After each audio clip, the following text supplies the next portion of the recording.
To millions of gearheads, Stacey David was the imaginative force behind shows like Trucks. And Stacey David's GearZ. Whether he was chopping up classic hot rods, bending metal into wild off-road rigs, or reinventing vintage muscle, Stacey always gave off the vibe of someone in total control. Disciplined, focused, and wildly creative. Naturally, fans assumed his personal garage reflected that same energy. Most imagined it as a pristine, high-tech lair filled with glowing workbenches, roaring engines, and completed builds polished to perfection. But when a small camera crew got rare access to Stacey's private workspace for what was supposed to be a behind-the-scenes feature, they were stunned. What they found was not a showroom. It was a time capsule. The lighting was dim and uneven. Some corners were covered in dust so thick it muffled the outlines of old parts. A dozen or more tarped vehicles filled the space, each quietly gathering age.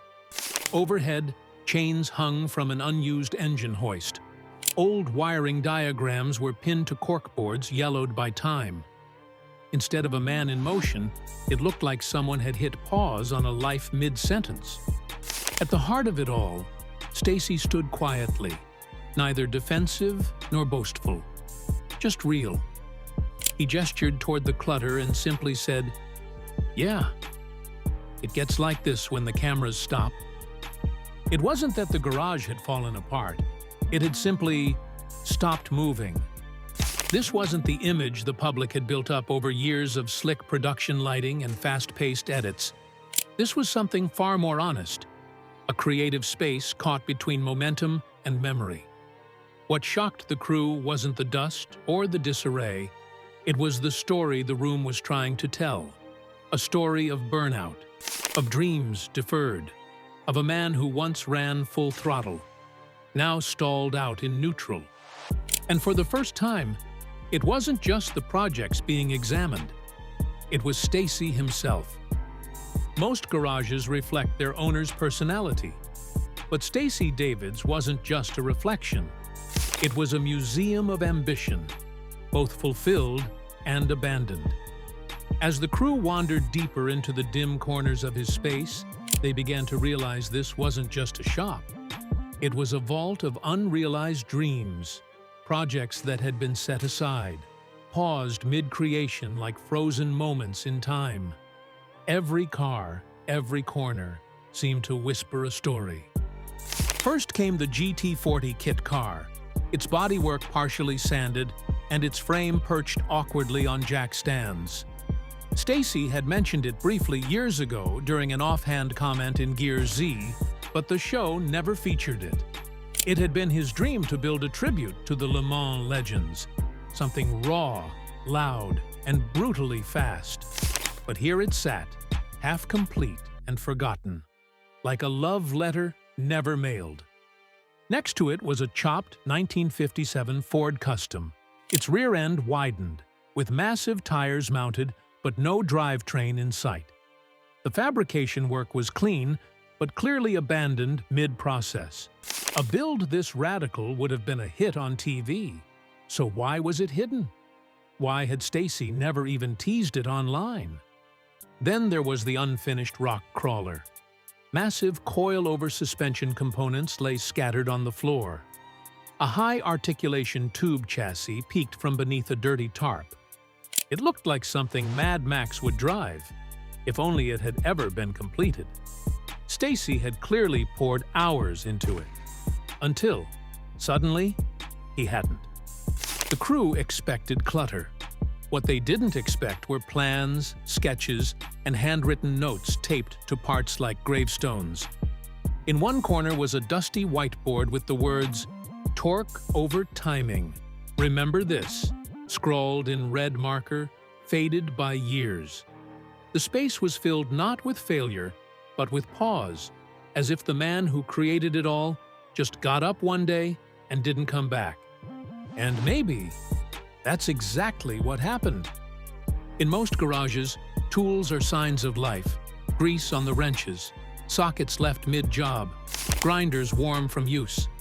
But here, In Stacey David's private garage, the tools sat still, silent, like relics from another era. As the camera crew took slow steps through the space, their attention shifted from the vehicles to the objects surrounding them, clues to a craftsman's halted rhythm. There was a vintage snap-on toolbox shoved into the corner, its once red finish dulled to maroon with age. Some drawers were partially open, exposing unopened packages of specialty bits and tools that had clearly been ordered for a purpose, but never used. Dust had gathered in the grooves of socket trays. A rusted Allen key set lay untouched beside a grease gun that hadn't been moved in years. And then came the workbench, Stacey's command center. It was surrounded by trophies from a previous life, a half-assembled carb, an untouched NOS system, boxes of custom parts with yellowed shipping labels dating back 5, 6, even 8 years. The work surface told a story of a project interrupted. Sticky notes still clung to tool handles with scribbled reminders like "Fit before weld" and "Get bracket from Larry." A cracked coffee mug sat beside a sealed bottle of Loctite, and beneath the bench, a bin labeled "Final Fittings, Do Not Touch." One crew member whispered, "It's like he walked out and never came back." The air hung heavy, not with oil fumes but with memory. This wasn't just dust, it was emotional residue, the kind that forms when passion meets pressure and runs out of steam. These were the tools that once built icons, but now they rested like forgotten swords after a war. No one said it aloud, but they all felt it. Stacey wasn't just taking a break. He had stepped away from a part of himself. It was covered in a tarp so worn it looked more like burlap. Tucked behind the shelved GT40 and next to a stack of parts labeled "Experimental," the outline was unmistakable. Massive, squared off, intimidating. And once uncovered, the crew understood why this particular project had never seen the light of TV. Beneath the tarp was a Dodge truck chassis, bare metal but brutally designed. Mounted atop it were twin superchargers stacked on a heavily modified 528 Ci Hemi. Nitrous lines snaked down into a custom manifold, and a set of axles, oversized even by rock-crawling standards, connected to prototype coilovers that looked borderline military. But the scariest part, it wasn't finished. Yet every part of it radiated menace. Stacey had written the words "Project Redacted" in Sharpie on a makeshift sign taped to the grille. When the crew asked, he laughed nervously and said, "That's the one that got me the phone call." According to him, the network had gotten wind of the build during pre-production for an early season of GearZ. When they saw his mock-up and engineering notes, they told him in no uncertain terms, "Cool doesn't mean dangerous." The build was deemed too risky, too aggressive, too uncontrollable for a public figure to promote on national television. They didn't want Stacey seen as reckless. They wanted safe, marketable. So they shut it down. Rather than dismantle the truck, Stacey buried it. He could have fought back. He could have filmed it anyway. But instead, he shelved the project. And something in him seemed to crack. From that point on, his builds got tamer, his screen time shorter, his passion, you could feel it dimming. What rested under that tarp wasn't just a machine, it was a message. The moment when a man who built wild things was told to build safe things instead. And it might have been the exact moment Stacey David began planning his escape from mainstream TV. There's always a moment when the soul of a creator gets tested. For Stacey David, that moment came not with a failure, but with a rejection. According to sources close to the early GearZ production, Stacey had spent months designing Project Redacted, a build meant to push the limits of what could legally and mechanically be driven. But when network executives got hold of the initial sketches and specs, their response wasn't excitement. It was fear. One producer reportedly told him, "Look, we're selling car culture to Middle America. If this thing crashes or goes viral for the wrong reason, the lawyers are coming for everyone." Another, even blunter, said, "We want cool, not chaos." They didn't want rogue welds and twin supercharged monsters. They wanted bolt-on kits, repeatable installs, and friendly builds that sponsors could comfortably slap their name on. Stacey didn't take the call well.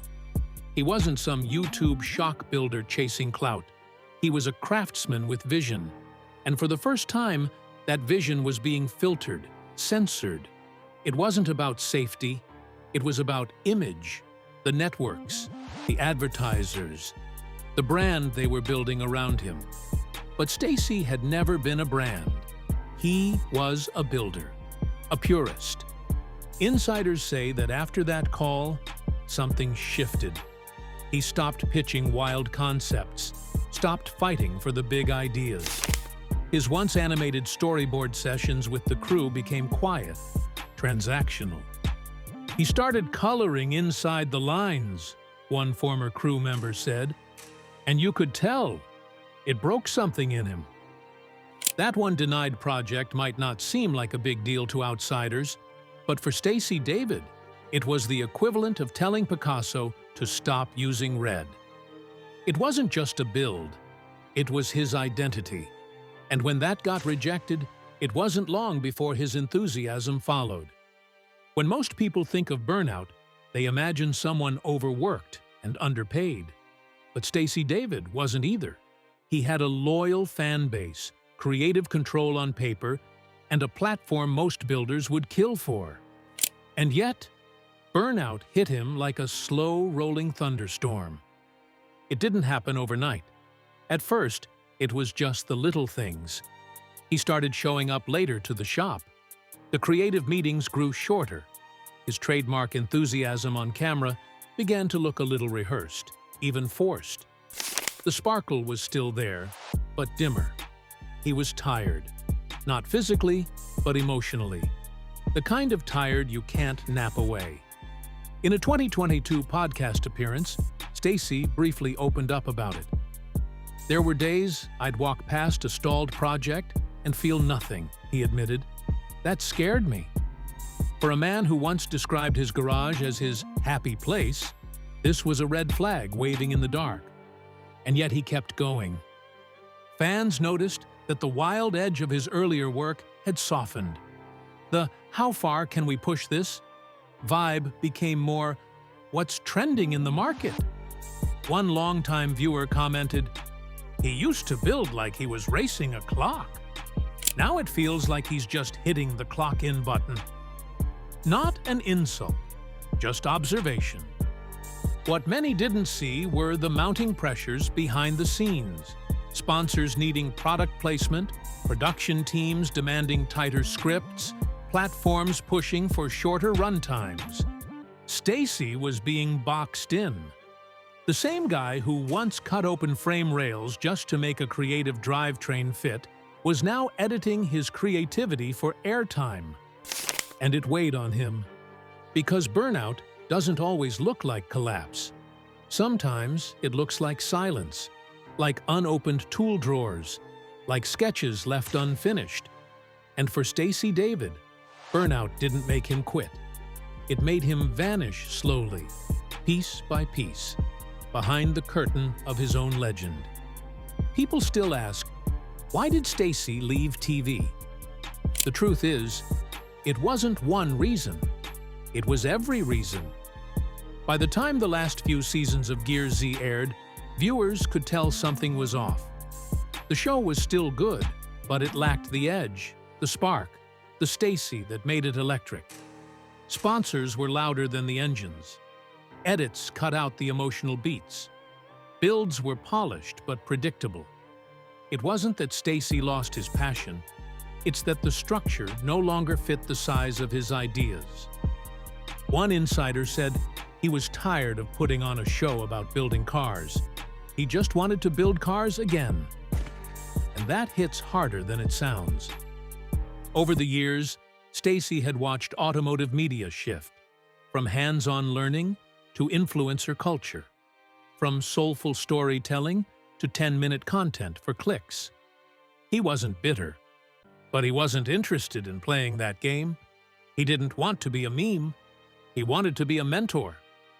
There were also rumors that Stacey clashed quietly with network producers over the direction of the show. He wanted deeper dives into technique. They wanted punchier reveals. He wanted full episodes dedicated to obscure tools and philosophies. They wanted a build a car in 24 minutes formula. So he made a choice, slowly, quietly, and without a grand exit. He stepped back from the cameras. He stopped pitching new seasons. No farewell tour, no drama, just a man deciding to get back to what he loved, on his own terms. And in the world of fame chasers and burnout victims, that kind of decision takes guts. Stacey didn't leave TV because he failed. He left because he finally realized something. Real legacy isn't built on screen. It's built in the garage, one bolt at a time. Tucked in the far corner of Stacey David's garage, beneath a heavy canvas cover and layers of untouched dust, sits a project that's never been on TV, never mentioned in interviews, never shown to fans. It's a raw, unfinished hot rod, built on an old frame, pieced together with a mismatched set of parts from decades past. And to Stacey, it's sacred. It was supposed to be the ultimate tribute. A father-son project he began building with his dad before either of them had careers, families, or health worries. They'd sketch it together in notebooks when Stacey was still a teenager. Stacey even kept a yellowed, folded-up blueprint his father drew, crude, hand-measured, full of passion. The car was always meant to be their shared masterpiece. But life happened. Stacey's rise through the industry, the birth of trucks, and later GearZ ate up the time. He kept telling himself he'd get back to it. Someday. But someday never came. Then, his father passed. The loss hit him like a freight train. Friends say Stacey stopped coming to the shop for a while. When he returned, he built faster, harder, but never touched that project again. It was too raw, too personal. One former crew member recalled him saying, "I don't want anyone to help me finish that one. It's not for TV. It's for him." And so the car sat, unfinished. A monument to both love and loss. Today, that hot rod is more than metal. It's memory. A reminder that even the most skilled craftsmen can be undone by the weight of what they never completed. Stacey often talks about honoring your roots, but this is one root he's never quite dug back into. It's not about mechanics, it's about grief. And that kind of build can't be rushed, sponsored, or scripted. It has to be faced. And that, Stacey admits, has been the hardest project of all. Most garages reflect the builders who work in them, organized or chaotic, pristine or cluttered. But Stacey David's garage, it's a mirror. One that reflects not just his skills, but his soul. When the crew stepped inside for the first time, cameras off, doors closed, they expected trophies, legendary builds, a personal museum to one of the most respected names in automotive television. Instead, they found something more human. Half-finished projects lined the walls like frozen ideas. Some were ambitious, like a retrofitted Mustang body stretched over a hybrid chassis. Others were humble, an old Datsun pickup he refused to part with. Everywhere you looked, there were signs of both brilliance and burnout. Post-it notes with scribbled part numbers, dust-covered shop manuals, sketches taped above workbenches with "someday" written in the margins. But most telling was the silence. This wasn't the garage of a man chasing content. It was the sanctuary of someone searching for peace. Stacey's tools were laid out, but not freshly used. A cup of cold coffee sat next to a welder. An opened book on chassis tuning lay on a bench, untouched for weeks. The space told a story louder than any narration ever could. Here was a man who gave everything to the craft and hit a wall, who built a career out of showing others how to dream big with a wrench, but forgot to finish some of his own dreams along the way. One of the production assistants later said, "That garage wasn't messy, it was honest. It was a place where a man like Stacey could finally feel everything TV doesn't let you feel." And maybe that's the truth about legacy. It isn't what you finish, it's what you leave behind that says the most. Stacey's garage doesn't boast, it reveals. And what it reveals is a man who still believes in the magic of the build, even if some builds remain unfinished. If you're looking for Stacey David on TV these days, you might not find him, but that doesn't mean he's disappeared. Far from it. He's just moved into a different lane, a slower one, a quieter one, but no less meaningful. After stepping back from regular production schedules, Stacey didn't vanish from the car world. Instead, he pivoted. He started hosting smaller, self-produced segments, educational deep dives, old-school restoration tutorials, things that didn't need flashy editing or commercial breaks, just passion and purpose. But more than that, he began reconnecting with the why behind it all. He teaches now, not in classrooms, but online and in person. He mentors younger builders, speaks at local shows, shows up at events where his name is whispered like a legend, only to shake hands and talk shop like an old friend.